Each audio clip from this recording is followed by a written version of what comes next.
verdicto.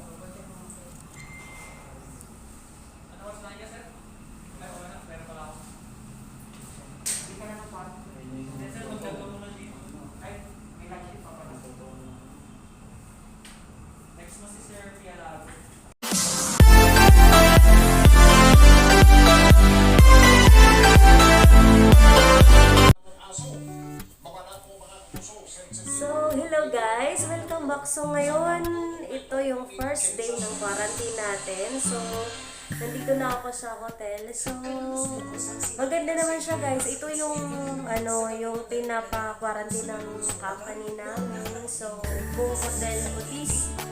So, malapit lang din siya sa Robinson Hotel.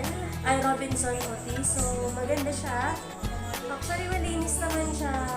Sakto lang din kung ikaw lang mag-isa. Hindi masyado kalakihan pero okay na rin yung area. So, okay na rin. So, ito siya. Ayan. Okay naman sa inyong bed. Actually, siya sa dalawang.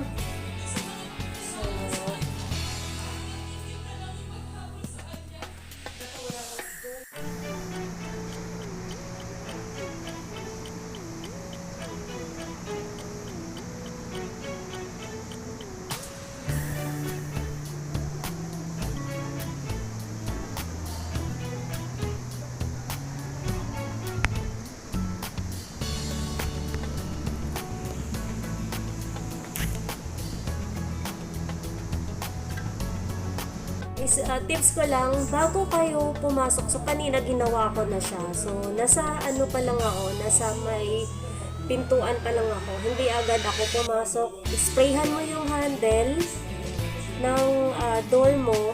Lahat ng luggage mo, sprayhan mo ulit. Tapos, pagkatapos nun, bago ka pumasok, iwan mo muna yung open mo yung door, lahat to, sprayhan mo tulad ng lahat ng paligid, kahit ubusin mo yung isang yan. Well, yan yung ginawa ko, listin ko na yan.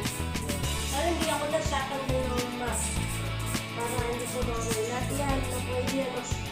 Kaya magdala kayo ng malalaking bottle, yung alcohol.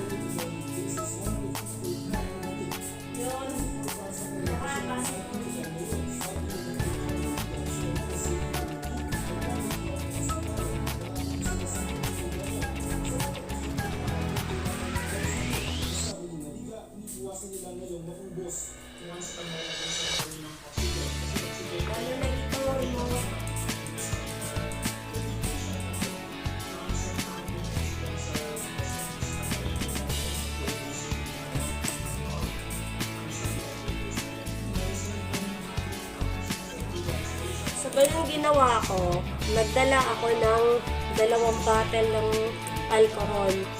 So, lahat to, uubusin ko to para lang dito sa hotel. Kasi may ibibigay naman yung company, may ibibigay naman sila mga hygiene kit pagka nasa flight na tayo. So, kaya na itong i-consume lahat sa buong quarantine mo. Kasi ang quarantine is almost 2 nights and 3 days ang quarantine. Then, yung na yun, hindi ka pwede lumabas, nasa loob ka lang ng hotel. So, ang gawin mo na lang nun, yung pagkain na ibibigay nila, kasi nagbibigay sila ng breakfast, lunch, at saka dinner. Ngayon, ang gagawin mo, bago mo siya kukunin, isprayhan mo rin yung Kasi pwede mo naman siyang isprayhan, guys. Kasi, yung food niya, nakaganito naman, nakatakip. So, pwede mo siyang i-spray bago mo yun. So, panay ka, spray sa sa kamay. Ito ginagawa ko ng handle. Nilagyan ko talaga ito ng mga AIDA strap. Ganun ko to lagi. So, anytime kahit saan ako magpunta, dala ko si alcohol. Kasi kahit wala tayong tubig na available, tubig o kaya sabon, pwede tayong mag-alcohol. Alam mo na, dapat natin ingatan yung sarili natin kasi hindi natin nakikita yung kalaban. So, yun lang muna yung matitips ko ngayon, guys. Kasi info ko na lang kayo sa next na mga videos. So, salamat at sana tayong lahat makabalik na ulit sa barako. So, hello guys! So, ngayon, tuturo ko sa inyo kung paano tayo mag-rinse ng ating mga sa ating ilong. So, gagawin nyo lang guys. Ito siyang bottle na to, nabibili ko siya sa Lazada. Medyo matagal na siya dumating kasi gawa ng galing siya ng China mismo. So, ganito siya. Ito yung ipapasok mo sa ilong. Ito yung bottle. Okay. So, lagyan mo lang siya ng salt, iodine salt. So, pero mas maganda talaga siya guys. Kung ang gagamitin mo is yung baby shampoo or betadine mismo. Yung 10% ng betadine.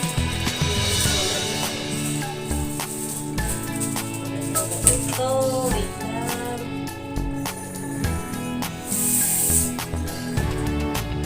Tulad na ganito, povidone iodine 10%. Pero mahapdi kasi yung guys. So, hindi mo siya kakayanin. So, ginagawa ko, ganitong bottle na kaya na bottle. So, nasa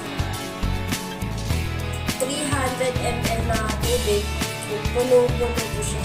Nalalagay mo half of teaspoon ng iodine salt. Huwag yung masyadong mahal. Try yung masyadong mahal. Kasi na-try ko siya minsan. Sobrang big. Nalinit siya sa ilong. So, yung ipapasok na dito, warm water. Guys, warm water na possible yung mga distilled water o purified na water talaga yung gagamitin nyo. Tapos, shake mo lang. Shake mo lang to. Shake mo lang. So, ayan. Ito kasi siya, nose rinsing. So, ang gagawin nito kasi, lilinisin yung mga fluids sa ilong nyo. Tulad sa akin, may allergy ako. So, parang wala naman akong sipot. Pero kung pag may allergy ka kasi, na-aging ka, hindi parang nagsinisipon ka. So, ganun lang, lagay ko na sa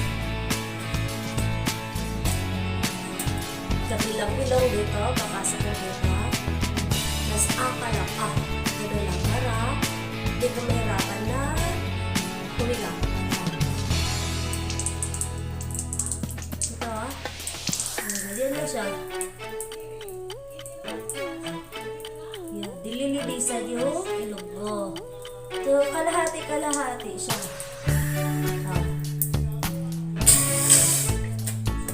Ngayon, kalahati naman sa kabila. Tapos ito, gano'n dito. Tapos slide ka lang ng ganyan, slide pang ganyan para yung flow ng tubig pag ganito siya.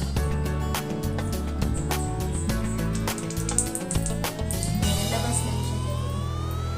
Parang ang feeling lang dito, parang naliligo ka sa dala mo kayo sa ilong. Parang luludod.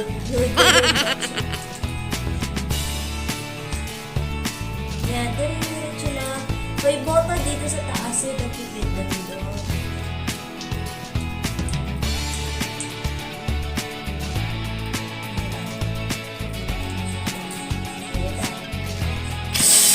Tapos, tapos na siya ngayon. Ang gagawin mo, i-blow mo siya, isisingaw mo siya. Yung kaya may lalabas din yung parang mga lang sa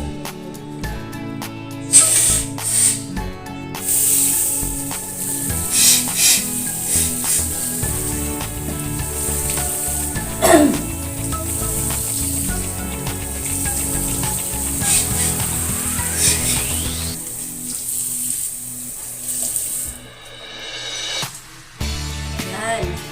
Pagkatapos nyan guys, pagkatapos ko i-ano naman yun, i-rinse yung ilong ko, i-ano ko naman siya, i-sprayan ko naman siya. Ito actually ito ay sodium chloride siya. So ang component nito is yung salt water lang. Ngayon, sa 60 ml, nilagyan ko siya ng half of teaspoon ng betadine na 10% solution.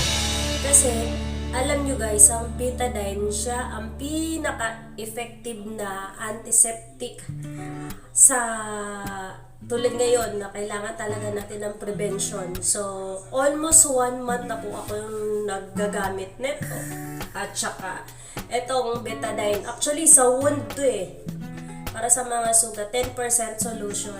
Pwede mo siyang i-gargle, pero idadilute mo siya ng i-ano mo siya sa tubig. Like, halimbawa, gawin mo 5% solution. So, yung tubig niya, like half and half. Then, pwede rin siyang 1 drops to 20 drops. 1 drops na betadine, tapos 20 drops na water. Yun na i-gargle mo ngayon sa bungawa mo. Yun na gagawin mo. So, ito na guys, kasi ito siya, 7 days lang siya dapat mong gamitin. No? Baka yung malapit na yung quarantine day mo o pasampa ka na. Ako kasi, sobrang nagamit ko siya na matagal.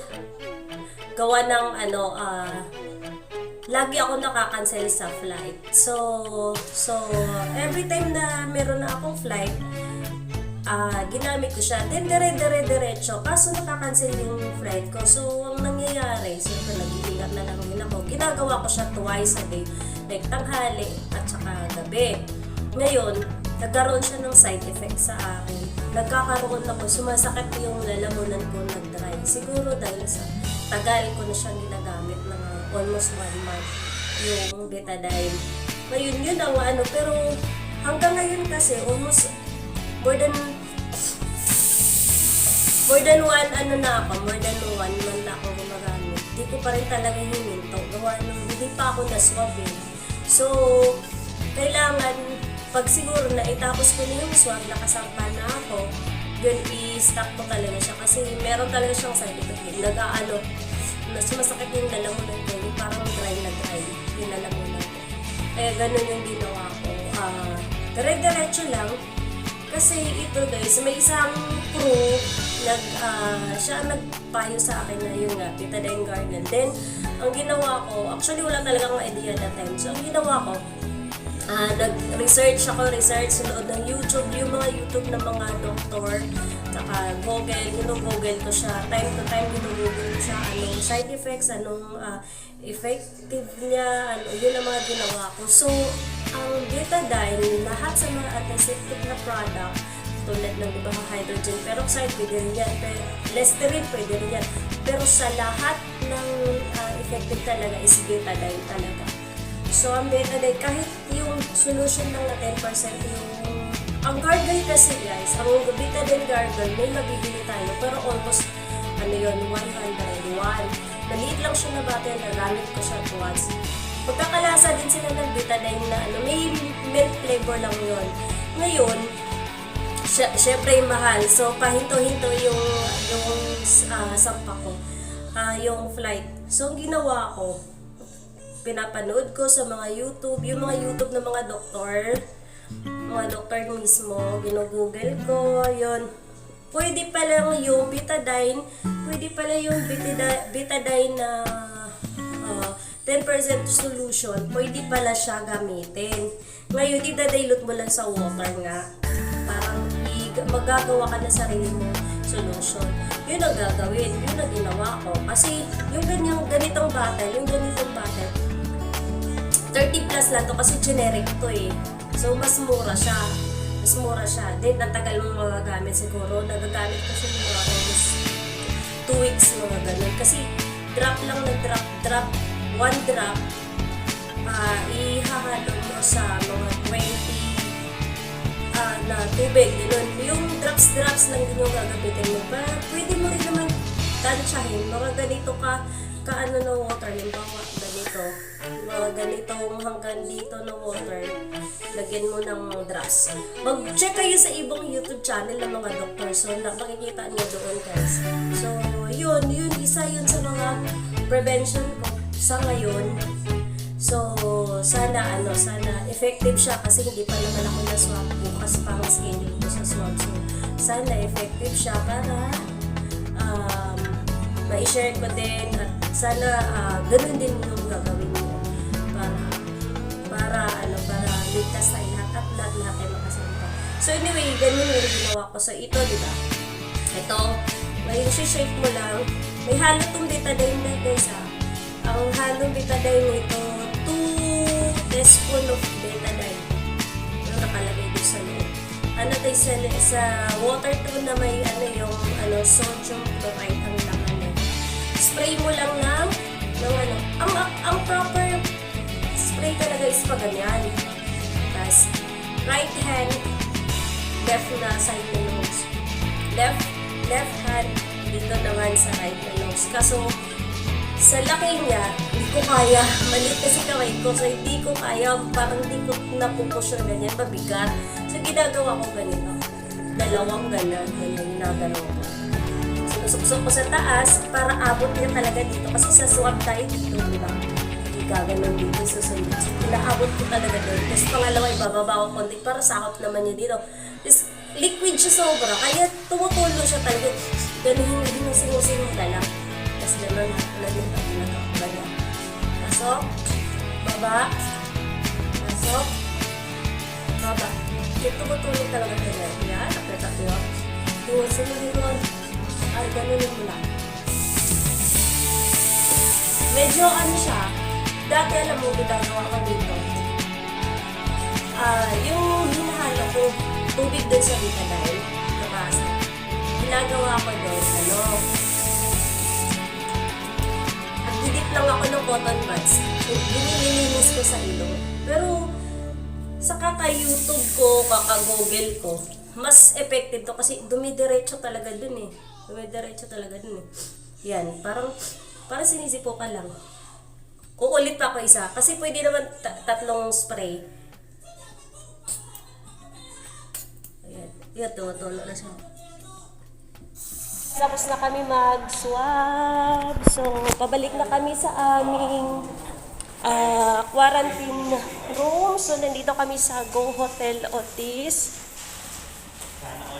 Sana all my vlog. Maganda siya, see? Ang ganda, malinis. Ay, parang 53 pala ako. Nakalimutan ko na ng room ha. Sir, 53 ako, sir. Ay, diyan ka lang. Ay na, hinatid na siya sa bawal lumabas ha.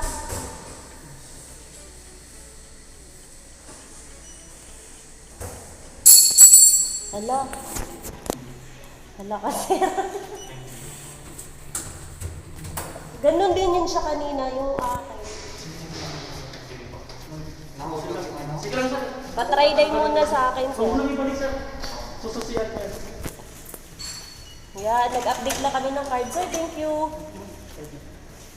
Bet! See you tomorrow na. Send mo sa akin na.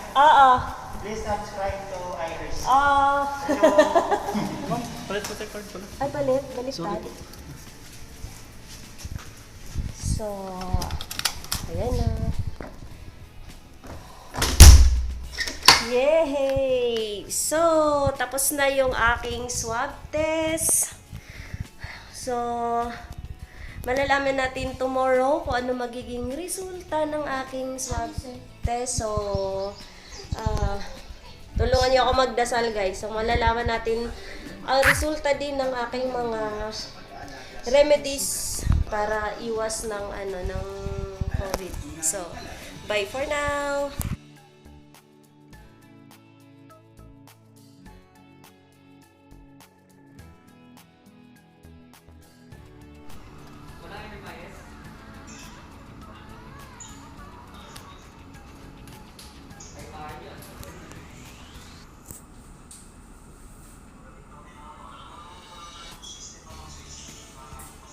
So, hello ulit guys. So, ngayon i-update ko kayo. Ngayon, ang pangatlong araw ko na quarantine. So, ngayon din ibibigay yung resulta. Dahil kahapon, nag-swab test kami. So, ngayon malalaman kung tuloy ba ang flight namin. Kasi yung flight is nakadepende po sa resulta ng swab test. Kung positive ka, i-quarantine ka, then kukunin ka ng government. Pagka negative ka naman, yun na yung yun naman ang makakaalis ka na. So, luckily guys, nandito na yung resulta ko. At ako po ay negative. Yeah, so kakabalik ulit ako sa barko. So, sana guys, yung una ko tinuro sa inyo, try nyong gawin yun. 7 days before sa inyong flight para wala kayong maanong side effect. 'Di ba? Ako nung ginamit ko 'yon dahil sa tagal nga, dahil laging nakakancel yung flight ko. So more than 1 month ko siyang tinitik yung betadine. So sakit talaga yung lalamunan ko. So isa yun sa mga worries ko nung nag-swab test ako kasi ang sakit talaga lumunok ng laway. So yun ang iniisip ko. At isa pa pala guys, pagka meron kayong sipon, wag kayong mag-alala. Kasi kahit may sipon kayo, ang swab test po, yung chine-check nila doon, specific lang doon sa COVID. So kahit sipon yun o may iba daw kasi tinanong ko yung kasi sinabi ko talaga may sipon ako. Kasi may allergy nga ako, tsaka gawa nung is masakit na lamon ako. Tapos sabi niya, ganito po yan. Ang natin, yung pag-check natin sa COVID, specific po siya sa COVID talaga. So, halimbawa, may ibang virus kayo sa katawan, hindi po nadidetect nung ginagamit natin yung nagsaswab tayo or dito sa bunganga. Hindi po siya nadidetect kasi iba po yung i-detect niya. So, yung swab test natin ay specific lang doon sa COVID. Doon lang ang i-check niya. So, yun guys, huwag kayong mag-alala kung may sipon kayo that time na isa-swab kayo kasi hindi po siya related, hindi po siya, unless sila kung ma-check ka talaga kung may COVID ka. Kasi sabi nung nag-check sa akin kasi tinanong ko siya ng tinanong, sabi niya, ma'am, kung may COVID ka talaga. Kahit may sipon ka o wala, kung may COVID ka talaga. So, yun kahapon, isa yun sa mga inaalala ko kasi yun nga, meron akong sipon at saka ang sakit, sobra. Yung to the point na aglulunok ako ng laway, ang sakit talaga. Pero, naman ako, medyo kampante rin naman ako na half-half worries, half-half kampante kasi yun nga, nagbibitadine ako ng mahabang panahon. Yun ang inisip ko. Kasi ang inisip ko din, baka yung mga good bacteria, kasi may mga good bacteria tayo sa ating bibig, baka namatay din, hindi na kinaya. Yun yung mga naglalaro sa isip ko. Pero ayun, salamat sa Diyos. Ito, negative po tayo. So, tuloy po yung balik natin sa barko. Then, ayun na, maghanda na ako ngayon kasi 5 ng hapon, pipick upin na kami, then diretso na sa airport. Tapos, marami pa kasi tayong mga gagawin, may mga survey tayong sasagutan, tsaka yung mga trace, at tsaka yung mga health declaration ng bansa na pupuntahan natin. So, maraming salamat guys, at sure, gawin nyo yung tinuro ko at magne-negative kayo, sure talaga.